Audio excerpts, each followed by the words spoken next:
Everyone, कैसी हो आप सब। I hope you all are fit and fine, है ना। तो अब आपके पेपर भी आ गए हैं। तैयारी कैसी चल रही है आप लोगों की? कैसी चल रही है आपकी प्रिपरेशन? अच्छे से प्रिपेयर करना है अपने एग्ज़ाम्स के लिए ताकि आप अच्छे अच्छे मार्क्स ले सको, है ना। वैसे आप लोगों की रिवीजन तो बहुत अच्छे से हो चुकी है, हो भी रही है, आगे भी होगी, ठीक है। तो आज हमने क्या करना है, आज सबसे पहले हम करेंगे चित्र को देखकर कहानी का अनुमान लगाएंगे। क्या करेंगे? सबसे पहले चित्र को देखकर, मतलब हम एक पिक्चर को देखकर उस कहानी को गेस करेंगे, उसका अनुमान लगाएंगे कि इस कहानी में क्या हुआ होगा या क्या हुआ था। ये कहानी है, देखिए किसकी कहानी है ये?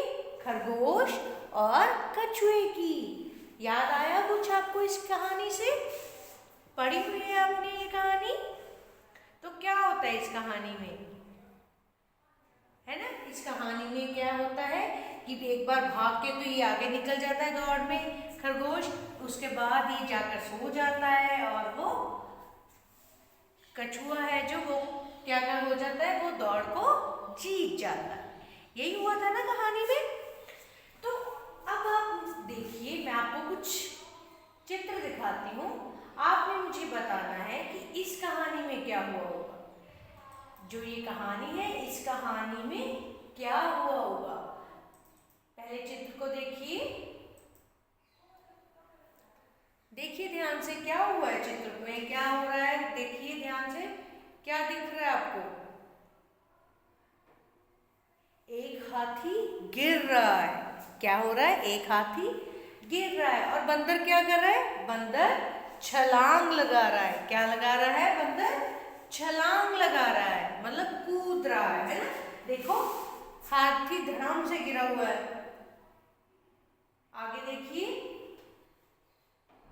आगे वही पिक्चर में देखो, आगे वाले चित्र में देखिए क्या हो रहा है।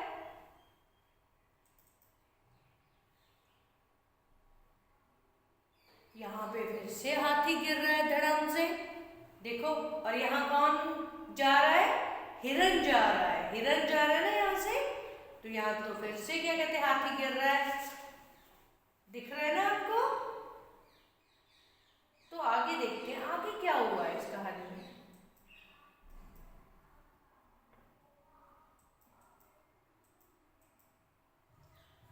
यहाँ पे भी कहा हाथी गिर रहा है, देखो इसमें भी हाथी गिर रहा है या रो रहा है, ऐसे ही दिख रहा है ना आपको, है ना। क्या है? इसमें भी हाथी गिर रहा है या हाथी रो रहा है, ठीक है। इसका मतलब आपको ये तो पता चल गया कि ये कहानी किसके बारे में है। ये कहानी आज जो हम पढ़ेंगे एक हाथी के बारे में। किसके बारे में? एक हाथी के बारे में है, ठीक है। आगे क्या होता है कहानी में वो हम बाद में पढ़ेंगे।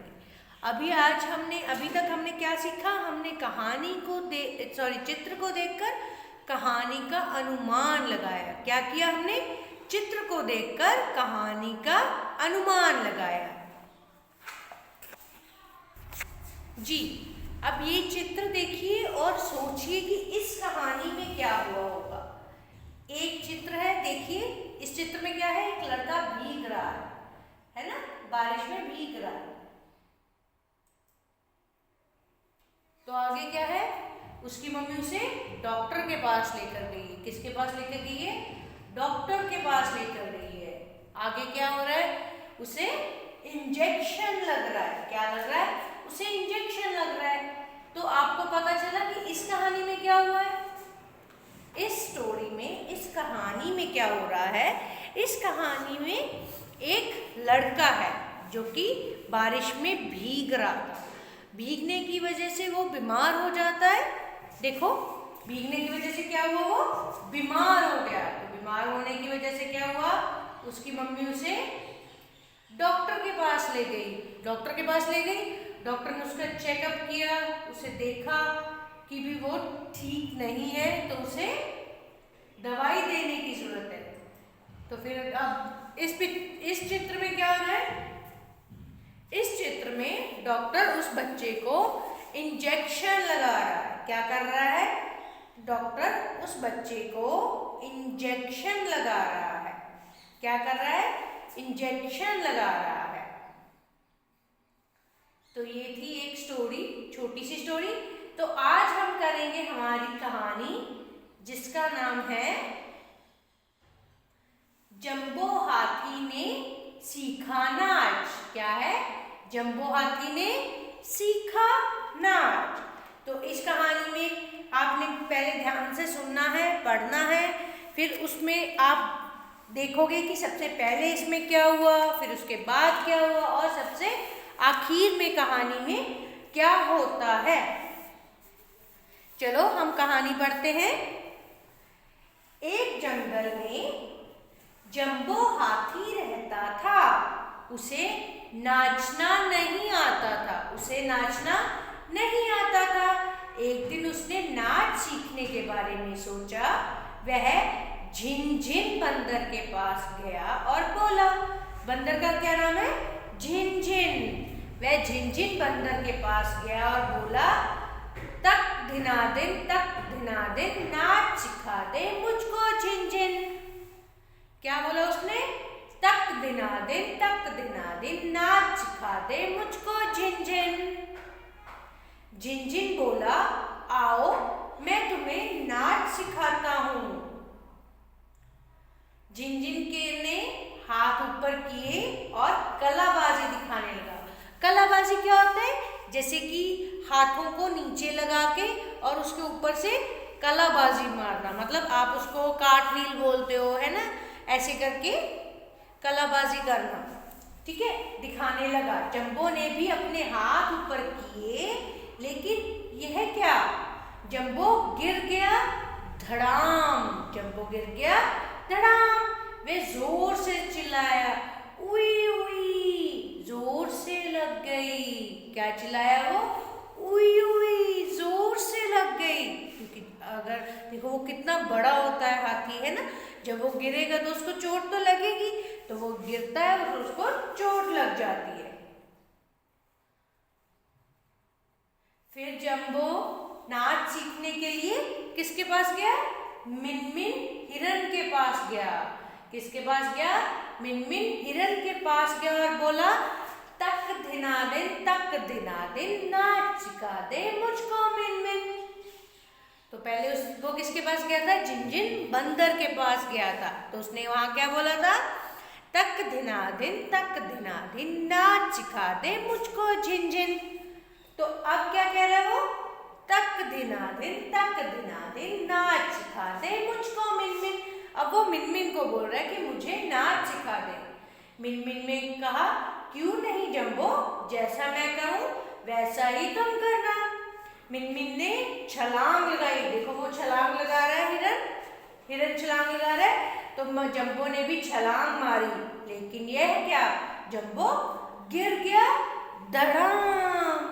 जोर से चिल्लाया, उई उई, जोर से लग गई। तो क्या हुआ? उसे फिर से चोट लग गई। क्योंकि जब पहले उसने क्या किया? कलाबाजी की, तो उसको चोट लगी, वो धड़ाम से गिर गया। अब उसने एकदम से ऊपर से छलांग लगाई तो वो गिर गया, तो उसको फिर से चोट लग गई। अब क्या होगा कहानी में आगे? जंबो उदास हो गया। वह सोचने लगा, मैं कभी भी नाच नहीं सकूंगा। उसकी आंखों से टप टप आंसू बहने लगे। क्या हुआ? उसकी आंखों से टप टप आंसू बहने लगे। चींची की लहरी ने जंबो हाथी को रोते हुए देखा। वह बोली, जंबो तुम नृत्य सिखाने वाले स्कूल में क्यों नहीं चले जाते? कहाँ? नृत्य सिखाने वाले स्कूल में। वहां शिनशिन मोर बहुत अच्छा नृत्य दिखाता है। कौन दिखाता है? शिनशिन मोर।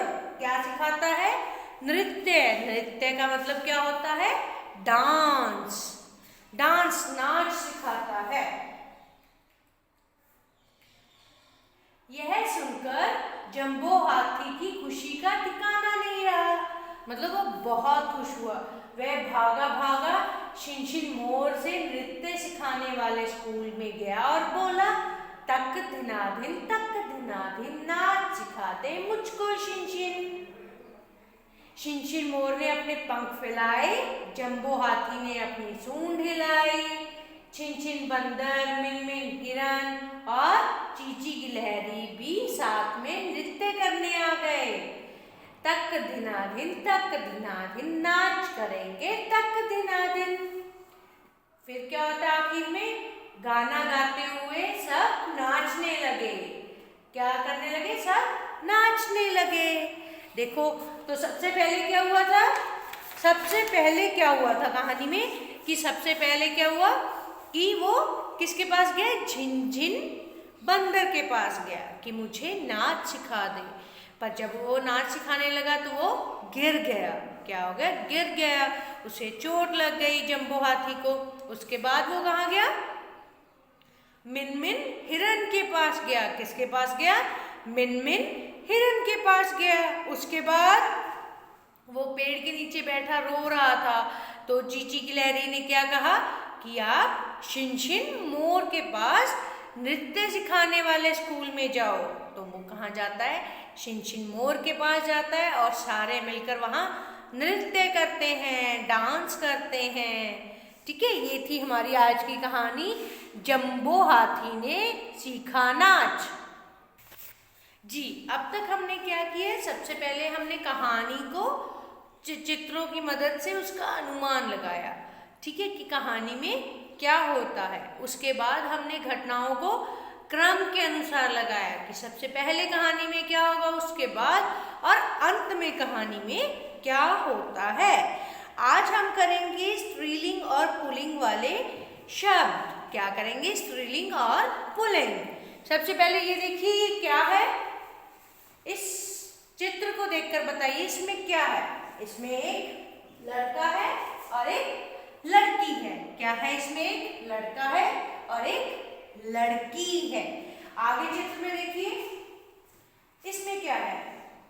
इसमें एक औरत है और एक आदमी है। क्या दिख रहा है आपको? एक औरत और एक आदमी दिख रहा है।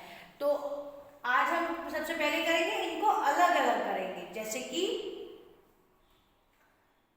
ये क्या है? इनमें देखिए, एक मोर है और दूसरी क्या है? मोरनी है। क्या है? मोर और मोरनी। ये कौन है? देखिए ध्यान से, दादाजी और दादी जी। क्या है ये?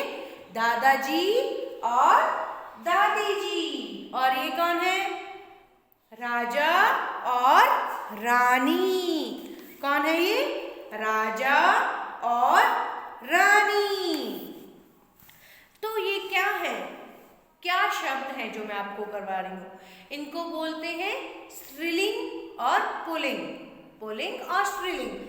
जिन शब्दों से हमें किसी के लिंग के बारे में पता चलता है, या जो शब्द हमें पुरुष और स्त्री के बारे में बताते हैं, जो शब्द हमें पुरुष और स्त्री के बारे में बताते हैं, उन्हें हम लिंग वाले शब्द कहते हैं। क्या कहते हैं उन्हें? उन्हें हम लिंग वाले शब्द कहते हैं। मतलब जो शब्द हमें बताते हैं कि ये टीचर है, ये हमारे अध्यापिका है और ये हमारे अध्यापक हैं। तो ये शब्द कौन से हो गए? लिंग बताने वाले शब्द। इनके दो भेद होते हैं। दो भेद मतलब ये दो प्रकार के होते हैं। एक स्त्रीलिंग, स्त्रीलिंग मतलब लेडीज के लिए जो बोले जाते हैं। एक होते हैं पुल्लिंग, पुल्लिंग मतलब जो पुरुषों के लिए, पुरुषों मतलब जेंट्स के लिए बोले जाते हैं। जैसे कि आप देखिए, पुल्लिंग में क्या आएगा? राजा, भाई, पापा, ठीक है, अध्यापक, मोर, ये सारे क्या हो गए जिनको आप बॉयज बोलते हो या क्या कहते हैं, है ना, वो सारे पुल्लिंग में आएंगे। जो लड़के होते हैं वो सारे पुल्लिंग में आएंगे। जो लड़कियां हैं जैसे रानी, दादी, ठीक है, मोरनी, है ना, तो ये सारे किस में आएंगे? किस में आएंगे ये सारे? ये सारे आएंगे स्त्रीलिंग में। क्या इसमें आएंगे? स्त्रीलिंग में, जिसमें कि सारी गर्ल्स होंगी। ठीक है, इन शब्दों को हम कैसे इस्तेमाल करेंगे? जैसे कि देखिए, राजा, राजा के साथ कौन आएगा? जब हम लिंग बदलो करेंगे तो उसमें क्या लिखेंगे? राजा के साथ क्या लिखेंगे हम? रानी, दादा दादी, मोर मोरनी, लड़का लड़की। ठीक है, तो ये क्या थे हमारे पुल्लिंग और स्त्रीलिंग। क्या थे हमारे पुल्लिंग और अध्यापक अध्यापिका। क्या आएगा? अध्यापक और अध्यापिका। नाना नानी, मामा मामी, ये सारे क्या हुए? स्त्रीलिंग और पुल्लिंग हुए, या आप इसको बोल सकते हो लिंग बताने वाले शब्द। जिन शब्दों से हमें पुरुष और स्त्री के बारे में पता चलता है, जिन शब्दों से हमें पुरुष और स्त्री के बारे में पता चलता है, उन्हें हम लिंग बताने वाले शब्द कहते हैं। तो आगे हम करेंगे कि मेरी पसंद। मेरी पसंद मतलब आपको कौन सा जानवर, क्या चीज़ पसंद है। जैसे खाने में मुझे आइसक्रीम पसंद है तो मैं उसके बारे में बताऊंगी कि मुझे स्ट्रॉबेरी आइसक्रीम पसंद है, तो मुझे कोन वाली आइसक्रीम, स्ट्रॉबेरी आइसक्रीम के साथ भी मुझे कोन वाली आइसक्रीम पसंद है, उसमें थोड़े से चॉकलेट फ्लेक्स हों, है ना। तो मुझे सर्दियों में आइसक्रीम खानी ज़्यादा पसंद है। ठीक है, ऐसे ही आपकी जो पसंद है, जैसे कि कोई कुत्ता पसंद है, या अगर मैं कहूँ कि मुझे कौन सा कुत्ता पसंद है, मुझे सेंट बर्नार्ड पसंद है। ठीक है, अगर मैं कोई कुत्ता रखूँगी तो उसका नाम मैं ब्राउनी रखूँगी। ठीक है, मैं उसे बहुत प्यार करूँगी, मैं उसे घुमाने ले जाऊँगी। या फिर आप अपनी चीज़ जो आपके पास है, जैसे कि मोबाइल फ़ोन, या फिर आपकी पसंदीदा चॉकलेट हो गई, या आपकी पसंदीदा किताब हो गई, है ना, उसके बारे में आप बता सकते हो। जैसे कि आपकी कोई पसंदीदा किताब है, जैसे कि आप बोल सकते हो कि मुझे सिंड्रेला वाली किताब पसंद है, वो मैंने बहुत बार पढ़ी है, उसकी कहानी बहुत अच्छी है, वो मुझे सिंड्रेला बहुत अच्छी लगती है। ठीक है, इस तरह से अपनी पसंद की दो दो लाइनें बताना सीखिए। ठीक है, ताकि आप मुझे बता सको कि आपके मन में क्या चल रहा है, आपको क्या चीज़ अच्छी लगती है। ठीक है, तो ये था हमारा आज का ब्लॉग नंबर 24। ठीक है, तो आज के लिए बस इतना ही। Okay, till then, bye bye, love you all, bye.